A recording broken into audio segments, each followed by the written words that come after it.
आपल्यासोबत सध्या अंजली दमानिया बोलण्यासाठी आहेत। खरगे समितीची भेट घेण्यासाठी मंत्रालयाच्या दिशेने अंजली दमानिया सध्या रवाना झालेले आहेत। खरं तर शीतल तेजवानी यांची सध्या चौकशी केली जाते, त्यांचा जबाब नोंदवला जातोय।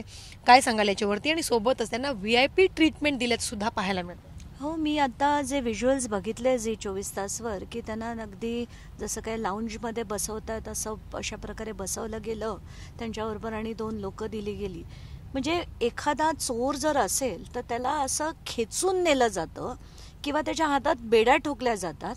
पण बेड्या सोडा, आपण बेड्या नाही म्हणत, पण निदान इतकी रॉयल ट्रीटमेंट तरी देण्याची गरज नाहीये।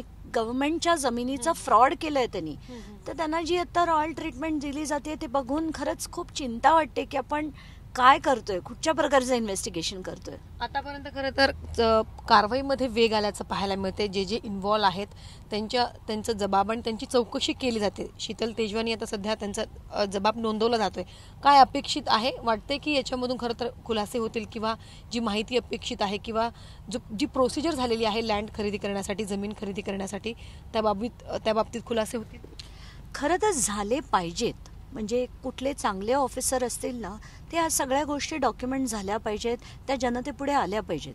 ह्या घटकेला मला येतील की नाही ही शंका वाटते। म्हणजे मला अगदी खात्रीने सांगता येत नाही की हे सगळेच बाहेर येतील। दबाव असेल, कारण की आता प्रचंड दबाव असेल। आणि आता जे मी सबमिशन करायला जाते खरगे समिती पुढे, ते तेच आहेत की आपण ना त्या मला सगळ्यात विचित्र रोल जो वाटतोय ना, तो कलेक्टर पुण्याचा वाटतोय।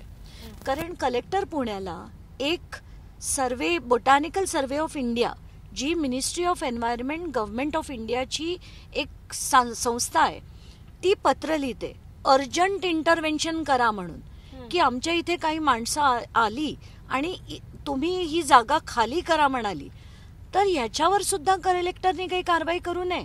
आणि ते 8 दिवसांनी एसडीओला एक पत्र लिहितात, ते एसडीओ 21 दिवसांनी दुसऱ्यांना पत्र लिहितात तहसीलदारांना, आणि याच्यात तहसीलदार सरळ सरळ लिहितो की खरेदी खत झालंय। एसडीओ नोट करतात की खरेदी खत झालंय, याची सुद्धा सीसी कलेक्टरांकडे येते। आणि कलेक्टर जे खरं एक कस्टोडियन आहेत, म्हणजे लोकांच्या प्रॉपर्टीची, कारण ही सरकारी जमीन आहे। सरकार म्हणजे कोण? लोक, जनता। आणि जनतेच्या प्रॉपर्टीची कस्टोडियन हे कलेक्टर असताना सगळे कायदे त्यांनी मोडीच काढून त्यांनी काहीच केलं नाही। म्हणजे याच्यावर कारवाई, खरं तर हे थांबवणं गरजेचं होतं, FIR करणं गरजेचं होतं। सगळे लॉस त्यांना माहिती आहेत, असं नाही की त्यांना काही माहीत नाही आहे। तर हे सगळं असून सुद्धा कलेक्टरनी कुठची कारवाई केली नाही। आणि हेच कलेक्टर जर या खरगे समितीत असतील तर काय न्याय होणार आहे? आणि हे कलेक्टर जे या पालकमंत्र्यांच्या अध्यक्षतेखाली मीटिंगमध्ये बसतात, ते त्यांच्याच मुलावरच्या आरोपांची काय चौकशी करणार किंवा काय निष्पक्ष चौकशी यातनं आपण अपेक्षा करू शकतो? कारण आत्ताच्या घटनेला हे सगळं अतिशय गंभीर आहे। गंभीर का? कारण आत्तापर्यंत काय होतं की बाबा हे एक सेलडीड आहे आणि सेलडीड झालं, आम्हाला माहीत नव्हतं, सरकारी जमीन आहे, ते आम्ही ते रद्द करायला तयार आहे। पण आता जे काल समोर आलंय की पजेशन म्हणजे ताबा घेण्याचा जो प्रयत्न झालाय तो इतका गंभीर आहे। तर आज मी माझ्या ज्या रिप्रेझेंटेशनमध्ये पहिला मुद्दा तोच आहे की हे केवळ सेल डीड नाही, याच्यात क्रिमिनॅलिटी जी आहे ती आणि वाढत जाते। कारण सेल डीड नंतर ह्यांनी तिथे जाऊन बळजबरीने एक तर त्या प्रेमायसेसमध्ये घुसून पोलिसांना कळवून त्यांना सुद्धा यायला भाग पाडून जो ताबा मिळवण्याचा प्रयत्न केला, इतकी हिंमत त्यांच्यात आली कुठून? कारण हे यंत्रणेला माहिती असल्याशिवाय होऊच शकत नाही। आणि याच्यावर कलेक्टरांनी कारवाई केली नाही, याच्यावरनं मला असा संशय आहे। कारण कलेक्टरांनी जर, मी हाही प्रश्न RDCना परवा विचारला की कलेक्टरांनी पालकमंत्र्यांना हे कळवलं होतं का? आता 40 एकर जमीन जी कोट्यावधी रुपयांची आहे आणि पालकमंत्र्यांना त्यांनी रिपोर्ट करणं गरजेचं होतं, तर हे त्यांनी केलं होतं का? म्हणजे अजित पवारांना या सगळ्या गोष्टीची कल्पना होती की नाही? आणि हे जे सगळे आहेत हे काय नुसते आपण ज्याला लॅप्स म्हणतो लिगल भाषेत, हे लिगल लॅप्सेस नाही आहेत। कुठेतरी मला असा संशय आहे की हे पॉलिटिकल दबावाखाली इंटेन्शनल ओव्हरलुक आपण ज्याला म्हणतो, हेतू पुरस्सर त्यांनी अनदेखी केल्यासारखं जे केलंय, त्याच्यावरनं मला असं वाटतंय की आत्ताच्या घटनेला त्यांचा रोल फार सस्पिशियस आहे, त्यांना या समितीतनं काढून टाकलं पाहिजे. एवढंच नाही, त्यांना सस्पेंड देखील केलं पाहिजे. तुमच्याकडे मोठ्या प्रमाणात डॉक्युमेंट आहेत, कागदपत्र आहे, जे तुम्ही आता त्यांच्यासमोर खरगे समितीसमोर तुम्ही मांडणार आहात. पार्थ पवारांचा सुद्धा उल्लेख दिसतोय. काय नक्की तुमच्याकडे पुरावे आहेत जेणेकरून तुम्ही तुमचे मुद्दे त्या ठिकाणी तुम्ही मांडू शकणार आहात? मला असं वाटतं की आताच्या घटकेला पहिला माझा मुद्दा तोच होता की आता हे सेल डीड नाही तर ताबा घेण्याचा प्रयत्न झाला. मुद्दा नंबर 2 आहे की पार्थ पवारचं आणि अमेडियाचं नाव जे FIR मध्ये नाही आहेत तर त्याचे सगळेच्या सगळे कायदे, सगळे सेक्शन्स मी माझ्या पत्रात लिहिलेले आहेत. अगदी त्याची सगळे डिटेल्स सुद्धा जोडलेले आहेत की पार्थ पवारवर FIR का झाला पाहिजे. आणि तिसरं म्हणजे सगळे सबमिशन्स माझे जे म्हणजे लिमिटेड लायबिलिटी पार्टनरशिप ॲक्ट म्हणा, स्पेसिफिक रिलीफ ॲक्ट म्हणा, स्टॅम्प ड्युटी ॲक्ट म्हणा, रजिस्ट्रेशन ॲक्ट म्हणा, त्याच्यातली जी रेलेव्हंट कलमं आहेत की कॅन्सलेशन कोण करू शकतो, कोणी कोर्टात जायला हवं, ह्या सगळ्या गोष्टीची मांडणी मी केलेली आहे. नक्की आतापर्यंतच्या कारवाईमध्ये खरं तर पार्थ पवार यांना कुठेतरी वाचवत असल्याचं सध्या तरी चित्र निर्माण झालेलं आहे. तर त्यांच्यावरती तातडीने कारवाई झाली पाहिजे यासाठी तुमच्याकडे काय आहे? नाही, त्यांच्याकडे तातडीने कारवाई होण्यासाठीच हे सगळं बनवलेलं आहे मी की FIR का करायला हवा, तात्काळ का करायला हवा, या सगळ्या गोष्टी घातल्यात. आणि मुख्य म्हणजे अमेडिया एंटरप्राइजेस LLP चे 2020 पासून 25 पर्यंतचे सगळेच्या सगळे बॅलन्स शीट घातलेत. आणि या सगळ्या बॅलन्स शीटमध्ये सरळ सरळ दिसतंय आपल्याला की त्यांना जे म्हणजे ज्या ज्या गोष्टी आपण म्हणतो ज्याला revenue from operation, goods traded, sales traded, हे सगळं शून्य आहे. आता हे सगळं शून्य आहे म्हणजे या कंपनीकडे कुठच्याही प्रकारचा नफा नाही. त्याचे टोटल जे पार्टनर्स कॉन्ट्रीब्युशन आहे ते फक्त 2.5 लाख रुपयाच्या आसपास आहे. मग 300 कोटींची जमीन त्यांनी घेतली कशी? नक्कीच अजित पवार सध्या धावपळ करताना पाहायला मिळत आहेत. म्हणजे वेळोवेळी मुख्यमंत्र्यांची तर ते भेट घेतायतच आहे, मात्र दुसरीकडे अमित शहा यांना भेटतायत आणि दुसरीकडे या व्यवहारासंदर्भात जी कारवाई होते त्या कारवाईमध्ये त्यांचं नाव कुठेही दिसत नाहीये. तर कुठेतरी या भेटींचा आणि या कारवाईचा थेट संबंध आहे? नाही, थेट संबंध तर असणारच ना, कारण शेवटी त्यांचा मुलगा आहे म्हटल्यावर ते हातपाय तर मारणारच. कारण त्यांना माहिती आहे की आपण आतापर्यंत सगळ्यातनं वाचत आलोय. म्हणजे सिंचन घोटाळा असो, शिखर बँक घोटाळा, जरंदेश्वर घोटाळा, बेनामी ट्रान्झॅक्शन प्रोहिबिशन ऍक्ट खाली ज्या 1000 कोटीची त्यांची मालमत्ता जप्त झाली होती ती पुन्हा मिळाली. त्यामुळे त्यांना असं वाटत असेल यातनं पण ते त्याच्यात या सगळ्या गोष्टी रिओपन व्हाव्यात. म्हणजे सिंचन घोटाळा रिओपन करा, शिखर बँक घोटाळा रिओपन करा, जरंदेश्वर ओपन करा आणि याच्यावर डिटेल्ड चौकशी सिनियर मोस्ट IPS ऑफिसर जसं प्रवीण दीक्षित आहेत, मीरा बोरवणकर आहेत, अशा लोकांनी करावी अशी मागणी मी कोर्टापुढे करणार आहे. पण नेहमी कसं होतं सीमा की आपण जर कोर्टात गेलं तर कोर्ट म्हणतं की बाबा आता तिथे सरकार काय म्हणेल की आम्ही तर समिती स्थापन केली होती, मग तुम्हाला माहिती द्यायची होती तर तुम्ही त्याच्यापुढे द्यायला हवी होती. म्हणून मी आज एक फॉर्मॅलिटी पूर्ण करायची म्हणून आज ते समितीपुढे जाते आणि ती सगळी माहिती देते. त्यांनी त्याच्यावर कारवाई करतील माझी अपेक्षा तर 0 आहे, ऑलमोस्ट 0 आहे. तर नाही केली तर मग मला कोर्टात जाता येईल, कारण आताच्या घटकेला थेट कोर्टात जाणं चुकीचं ठरेल. नक्कीच आता शीतल तेजवानी यांचा जबाब नोंदवला जातोय. काल दिग्विजय पाटील यांनी खरं तर पोलिसांसमोर त्यांना जायला पाहिजे होतं, ते पोलिसांसमोर चौकशीला नाही गेले, तिकडे हजर नाही राहिले. तर दुसरीकडे त्यांनी सरकारी समितीसमोर गेले आणि त्यांनी त्या ठिकाणी म्हटलं की आम्ही जबाब मांडू म्हणून. नाही, आत्ताच्या घटकेला मला खरंच कळत नाहीये की ह्यांच्यावर लागले जे सेक्शन्स आहेत त्याच्यात 7 वर्षाच्या वरची शिक्षा आहे. आणि 7 वर्षाच्या वरची शिक्षा असेल तर यांना अटक का नाही होते? दिग्विजयला का अटक होत नाही, शीतलला का अटक होत नाहीये? या दोघांनाही अटक होण्याची गरज आहे. आणि सगळ्यात महत्वाचं म्हणजे त्या येवलेना, कारण आज त्यांचं पुन्हा बेल ऍप्लिकेशन मूव्ह होणार होतं. त्यांची गंमत म्हणजे त्यांनी 11 तारखेला गपचूपपणे एक बेल ऍप्लिकेशन मूव्ह केलं होतं आणि कोर्टाने त्या दिवशी नोटीस काढल्या. तर खरं तर पीपीचे जे म्हणजे आपले जे सरकारी पीपी आहेत पोलिसांतर्फे त्यांनी त्याला अपोज करणं गरजेचं होतं. पण 13 तारखेला हे मॅटर लिस्ट झालं. ज्या बोर्ड पुढे होतं त्या बोर्डला म्हणजे ते गैरहजर होतं कोर्ट त्या दिवशी, तर टेम्पररी कोर्टकडे ती असाईन झाली आणि त्यांना इंटरिम बेल ग्रांट केला. का? कारण पीपीकडे काही इन्स्ट्रक्शन नव्हत्या. म्हणजे मला ही गंमत वाटते की जो स्कॅम 5 तारखेला तुम्ही एक्सपोज केला 5 नोव्हेंबरला, 13 तारखेपर्यंत पीपीला काहीच माहित नाही. त्यांनी कुठच्याही प्रकारचं स्टॉप केलं नाही आणि काहीच बोलले नाहीत आणि त्याच्यामुळे इंटरिम बेल त्यांना ग्रांट झालाय. आणि ज्याचं हिअरिंग आज फायनल होतं, मी काल देखील हेच म्हटलं होतं पोलिसांना की तुम्ही जाऊन आज हे स्ट्रॉंगली अपोज करण्याची गरज आहे. आता ते झालंय की नाही त्याची माहिती झी 24 तासनी घ्यावी.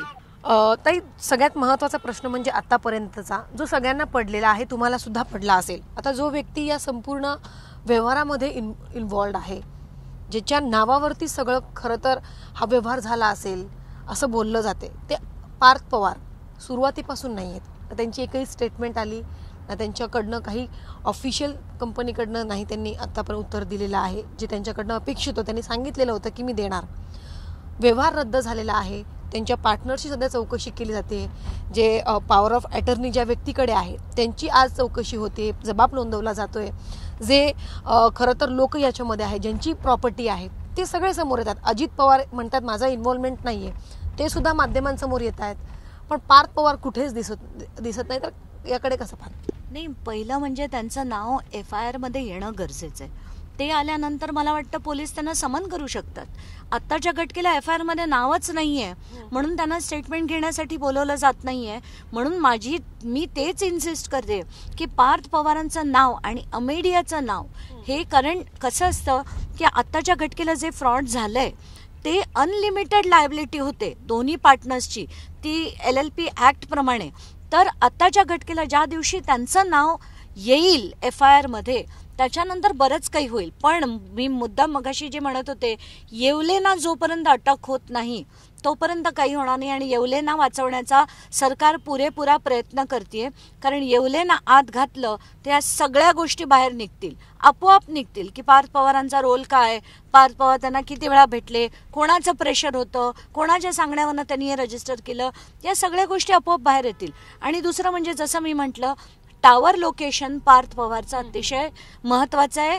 ते 16 तारखेला दुपारी 1 ते 4:30 कुठे होते, त्यांचे जे आपण CDR काढतो त्याच्यातनं एक कोड येतं आणि त्या कोडची पेरिफेरी जे कुठल्या एरियात ते होते ते कळतं. मी ते पण एका कारणाने मागतेय.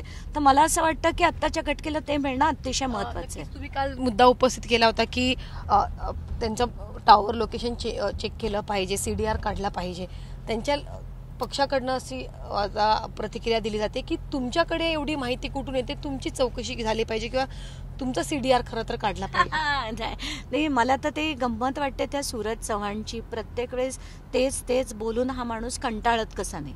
म्हणजे त्यांचे आधी म्हणे माझे पासपोर्ट तपासले पाहिजेत. मी तर अख्खे पासपोर्ट दाखवले, माझा ITR दाखवलं, माझा इन्कम दाखवला, सगळं दाखवलं. आजकाल ते म्हणाले यांची बँक स्टेटमेंट तपासले पाहिजेत. अरे खुशाल तपासा, तुम्ही सरकारमध्ये आहात, तुम्हाला जे हवे ते सांगा ना EDला आणि OWला. सगळेच्या सगळे बँक स्टेटमेंट घेऊन तपासा, तुम्ही जे हवं ते तुम्ही करा.